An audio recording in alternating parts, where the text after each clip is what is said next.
नहीं देता है। मैं फिर आप लोगों को कहेंगे यही on protest of that I am not telling anything. जय हिंद, जय बांग्ला।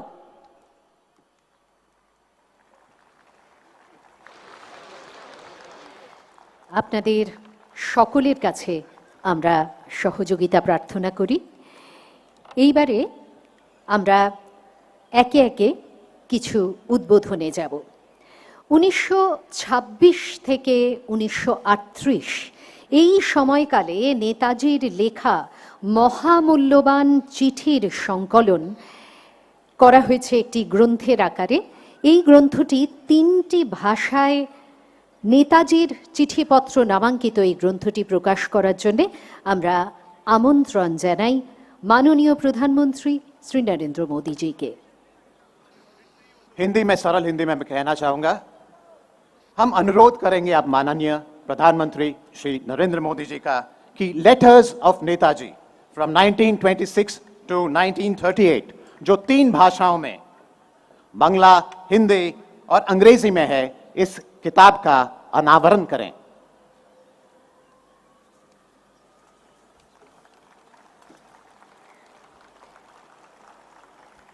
এই গ্রন্থের আনুষ্ঠানিক প্রকাশের মুহূর্তটিকে আমরা করতালি দিয়ে চিহ্নিত করলাম।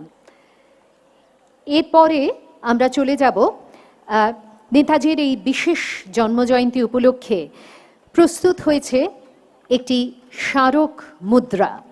সেই স্মারক মুদ্রাটি নিয়ে আসার জন্য অনুরোধ জানাবো মাননীয় প্রধানমন্ত্রীকে এটি জনগণের সামনে তুলে ধরার জন্য। फिर से मैं हिंदी में कहना चाहूंगा, इस अहम अवसर पर हमारी गुजारिश रहेगी कि नेताजी पर ढाली सिक्के का लोकार्पण करें हमारे माननीय प्रधानमंत्री श्री नरेंद्र मोदी जी।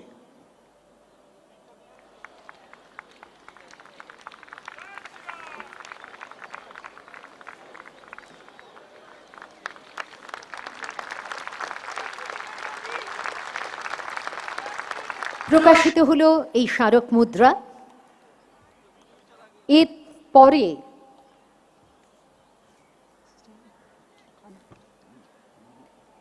এরপরে আমরা চলে যাব আরেকটি মুদ্রা প্রকাশ করা হচ্ছে এবং এছাড়াও এই 125তম জয়ন্তী উপলক্ষে একটি বিশেষ ডাক টিকিট প্রস্তুত করা হয়েছে। সেটির প্রকাশের জন্য আমরা এবারে আবারও অনুরোধ জানাবো মাননীয় প্রধানমন্ত্রী শ্রী নরেন্দ্র মোদীজিকে। 125वें जयंती पर नेताजी पर प्रकाशित स्मारक डाक टिकट जारी किया जा रहा है हमारे माननीय प्रधानमंत्री श्री नरेंद्र मोदी जी द्वारा।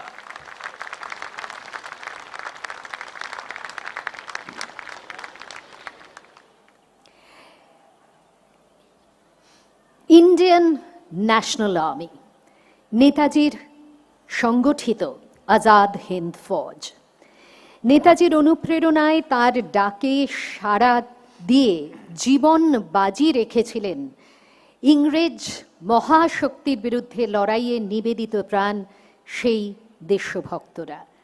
আমরা মাননীয় প্রধানমন্ত্রীকে অনুরোধ জানাবো এবারে তাদের সম্মান জ্ঞাপন করার জন্যে। हिंदी में फिर से अब वक्त आ गया है नेताजी द्वारा बनाई गई इंडियन नेशनल आर्मी, जिसको हम लोग आजाद हिंद फौज के नाम से भी जानते हैं, के दिग्गजों को सम्मान करने का। মাননীয় প্রধানমন্ত্রী এবারে মঞ্চ থেকে অবতরণ করে এই বয়োজ্যেষ্ঠ বলা যেতে পারে লিভিং লেজেন্ডস, আমাদের মাননীয় সংস্কৃতি মন্ত্রী তাদের সেই বলেই ডাকলেন, নায়ক লালটি রাম, আজাদ হিন্দ ফৌজের এক গৌরব উজ্জ্বল নাম। नायक लालटी राम।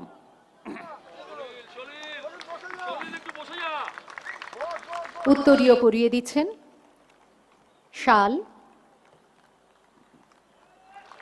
নায়ক লালটি রামকে। এরপরে উপস্থিত আছেন শ্রীমতী পূর্ণিমা ধিলন এবং শ্রী সরবজিৎ ধিলন, পদ্মভূষণ কর্নেল গুরবক্স সিং ধিলর এক পুত্রবধূ এবং এক পুত্র, মালয়ের যুদ্ধের সেই বিশিষ্ট নায়ক কর্নেল গুরবক্স সিং ধিলন।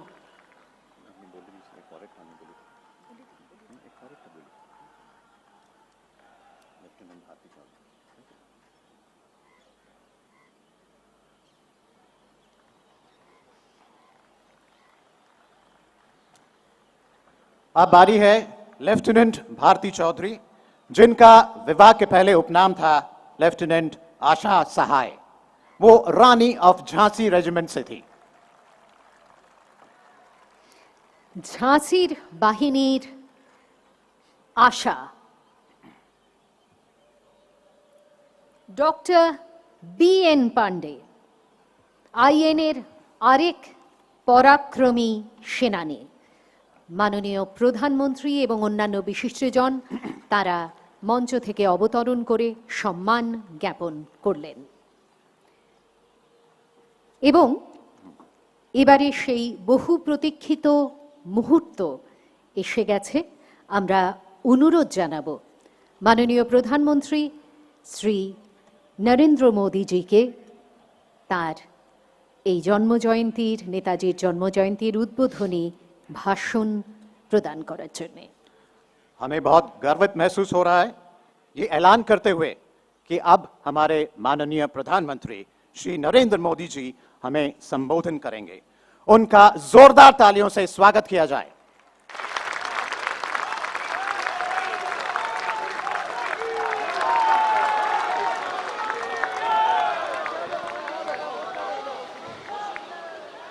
जय हिंद, जय हिंद, जय हिंद। मंच पर विराजमान पश्चिम बंगाल के राज्यपाल श्रीमान जगदीप धनखड़ जी, पश्चिम बंगाल की मुख्यमंत्री बहन ममता बनर्जी जी, मंत्रिमंडल में मेरे सहयोगी श्री प्रहलाद पटेल, श्री बाबुल सुप्रियो जी, नेताजी सुभाष बोस के निकट संबंधीजन, भारत का गौरव बढ़ाने वाली आजाद हिंद फौज के जांबाज सदस्य, उनके परिजन, यहां उपस्थित कला और साहित्य जगत के दिग्गज और बंगाल की इस महान धरती के मेरे भाई और बहनों, आज कोलकाता में आना मेरे लिए बहुत भावुक कर देने वाला क्षण है। बचपन से जब भी ये नाम सुना, नेताजी सुभाष चंद्र बोस, मैं किसी भी स्थिति में रहा, परिस्थिति में रहा, ये नाम कान में पड़ते ही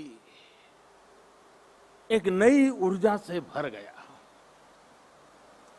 इतना विराट व्यक्तित्व की उनकी व्याख्या के लिए शब्द कम पड़ जाए। इतनी दूर की दृष्टि कि वहां तक देखने के लिए अनेकों जन्म लेने पड़ जाए। विकट से विकट परिस्थिति में भी इतना हौसला, इतना साहस कि दुनिया की बड़ी से बड़ी चुनौती ठहर न पाए। मैं आज नेताजी सुभाष चंद्र बोस के चरणों में अपना शीश झुकाता हूं, उन्हें नमन करता हूं और नमन करता हूं उस मां को, प्रभा देवी जी को, जिन्होंने नेताजी को जन्म दिया। आज उस पवित्र दिन को 125 वर्ष हो रहे हैं। 125 वर्ष पहले आज के ही दिन मां भारती की गोद में उस वीर सपूत ने जन्म लिया था जिसने आजाद भारत के सपने को नई दिशा दी थी। आज के ही दिन गुलामी के अंधेरे में वो चेतना फूटी थी जिसने दुनिया की सबसे बड़ी सत्ता के सामने खड़े होकर कहा था, मैं तुमसे आजादी मांगूंगा नहीं, आजादी छीन लूंगा।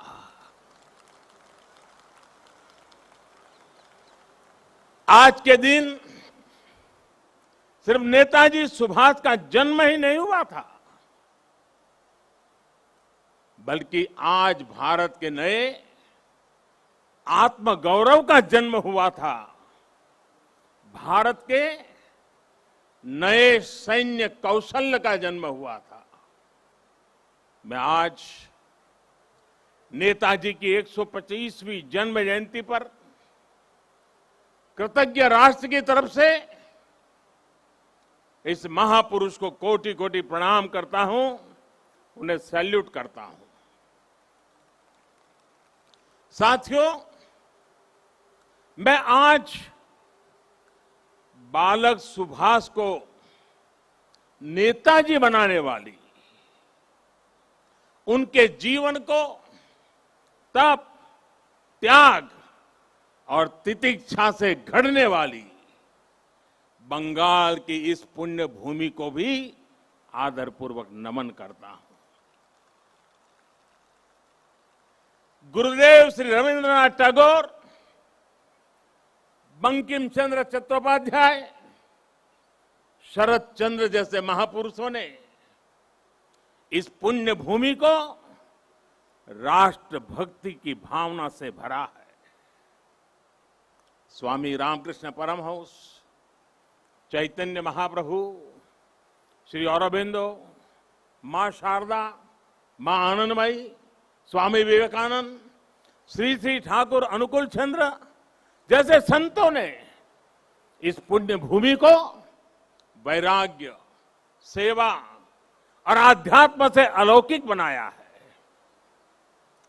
ईश्वर चंद्र विद्यासागर, राजा राम मोहन राय, गुरुचंद ठाकुर, हरिश्चंद्र ठाकुर जैसे अनेक समाज सुधारक, सामाजिक सुधार के अग्रदूतों ने इस पुण्य भूमि से देश में नए सुधारों की नींव भरी है। जगदीश चंद्र बोस, पीसी रॉय, एसएन बोस, मेघनाथ शाह, अनगिनत वैज्ञानिकों ने उस पुण्य भूमि को ज्ञान विज्ञान से सींचा है। ये वही पुण्य भूमि है जिसने देश को उसका राष्ट्रगान भी दिया है और राष्ट्र गीत भी दिया है। इसी भूमि ने हमें देशबंधु चित्तरंजन दास, डॉक्टर श्यामा प्रसाद मुखर्जी और हम सभी के प्रिय भारत रत्न प्रणब मुखर्जी से साक्षात्कार कराया है। मैं इस भूमि के ऐसे लाखों लाख महान व्यक्तित्वों के चरणों में भी आज इस पवित्र दिन पर प्रणाम करता हूं। साथियों, यहां से पहले मैं भी नेशनल लाइब्रेरी गया था, जहां नेताजी की विरासत पर एक इंटरनेशनल कॉन्फ्रेंस और आर्टिस्ट कैंप का आयोजन हो रहा है। मैंने अनुभव किया, नेताजी का नाम सुनते ही हर कोई कितनी ऊर्जा से भर जाता है। नेताजी के जीवन की ऊर्जा जैसे उनके अंतर मन से जुड़ गई है। उनकी यही ऊर्जा, यही आदर्श, उनकी तपस्या, उनका त्याग देश के हर युवा के लिए बहुत बड़ी प्रेरणा है। आज जब भारत नेताजी की प्रेरणा से आगे बढ़ रहा है, तो हम सबका कर्तव्य है कि उनके योगदान को बार बार याद किया जाए, पीढ़ी दर पीढ़ी याद किया जाए। इसलिए देश ने तय किया है कि नेताजी की 125वीं जयंती के वर्ष को ऐतिहासिक, अभूतपूर्व भव्यता भरे आयोजनों के साथ मनाए। आज सुबह से देश भर में इससे जुड़े कार्यक्रम हर कोने में हो रहे हैं। आज इसी क्रम में नेताजी की स्मृति में एक स्मारक सिक्का और डाक टिकट जारी किया गया है। नेताजी के पत्रों पर एक पुस्तक का विमोचन भी हुआ है। कोलकाता और बंगाल, जो उनकी कर्मभूमि रहा है, यहां नेताजी के जीवन पर एक प्रदर्शनी और प्रोजेक्शन मैपिंग शो भी आज से शुरू हो रहा है। हावड़ा से चलने वाली ट्रेन हावड़ा कालका मेल का भी नाम अब नेताजी एक्सप्रेस कर दिया गया है। देश ने यह भी तय किया है कि अब हर साल हम नेताजी की जयंती यानी 23 जनवरी को पराक्रम दिवस के रूप में मनाया करेंगे। हमारे नेताजी भारत के पराक्रम की प्रतिमूर्ति भी है और प्रेरणा भी है। आज जब इस वर्ष देश अपनी आजादी के 75 वर्ष में प्रवेश करने वाला है, जब देश आत्मनिर्भर भारत के संकल्प के साथ आगे बढ़ रहा है, तब नेताजी का जीवन, उनका हर कार्य, उनका हर फैसला हम सभी के लिए बहुत बड़ी प्रेरणा है। उनके जैसे फौलादी इरादों वाले व्यक्तित्व के लिए असंभव कुछ भी नहीं था। उन्होंने विदेश में जाकर देश से बाहर रहने वाले भारतीयों की चेतना को झकझोरा। उन्होंने आजादी के लिए आजाद हिंद फौज को मजबूत किया। उन्होंने पूरे देश से हर जाति, पंथ, हर क्षेत्र के लोगों को देश का सैनिक बनाया। उस दौर में जब दुनिया महिलाओं के सामान्य अधिकारों पर ही चर्चा कर रही थी, नेताजी ने रानी झांसी रेजिमेंट बनाकर महिलाओं को अपने साथ जोड़ा। उन्होंने फौज के सैनिकों को आधुनिक युद्ध के लिए ट्रेनिंग दी। उन्हें देश के लिए जीने का जज्बा दिया, देश के लिए मरने का मकसद दिया। नेताजी ने कहा था, भारत डाक से रोकटो डाक दिए छे रोकतो के ओठो दांडाओ आमोदेर नोस्टो करार मतो सोमोय नोय। अर्थात भारत बुला रहा है, रक्त रक्त को आवाज दे रहा है, उठो, हमारे पास अब गंवाने के लिए समय नहीं है। साथियों, ऐसी हौसले से भरी हुंकार सिर्फ और सिर्फ नेताजी ही दे सकते थे।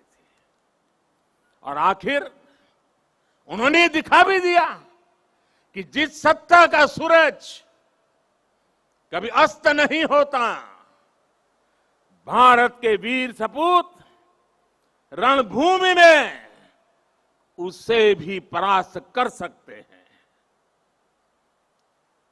उन्होंने संकल्प लिया था, भारत की जमीन पर आजाद भारत की आजाद सरकार की नींव रखेंगे। नेताजी ने अपना ये वादा भी पूरा करके दिखाया। उन्होंने अंडमान में अपने सैनिकों के साथ आकर तिरंगा फहराया। जिस जगह अंग्रेज देश के स्वतंत्रता सेनानियों को यातनाएं देते थे, काला पानी की सजा देते थे, उस जगह जाकर उन्होंने सेनानियों को अपनी श्रद्धांजलि दी थी। वो सरकार अखंड भारत की पहली आजाद सरकार थी। नेताजी अखंड भारत की आजाद हिंद सरकार के पहले मुखिया थे। और ये मेरा सौभाग्य है कि आजादी की उस पहली झलक को सुरक्षित रखने के लिए 2018 में हमने अंडमान के उस द्वीप का नाम नेताजी सुभाष चंद्र बोस द्वीप रखा। देश की भावना को समझते हुए नेताजी से जुड़ी फाइलें भी हमारी सरकार ने सार्वजनिक की। ये हमारी ही सरकार का सौभाग्य रहा जो 26 जनवरी की परेड के दौरान आईएनए वेटरन्स परेड में शामिल हुए थे। आज यहां इस कार्यक्रम में आजाद हिंद फौज में रहे देश के वीर बेटे और बेटी भी उपस्थित है। मैं आपको फिर से प्रणाम करता हूं और कब प्रणाम करते हुए कहीं कहूंगा कि देश सदा सर्वदा आपका कृतज्ञ रहेगा, कृतज्ञ है।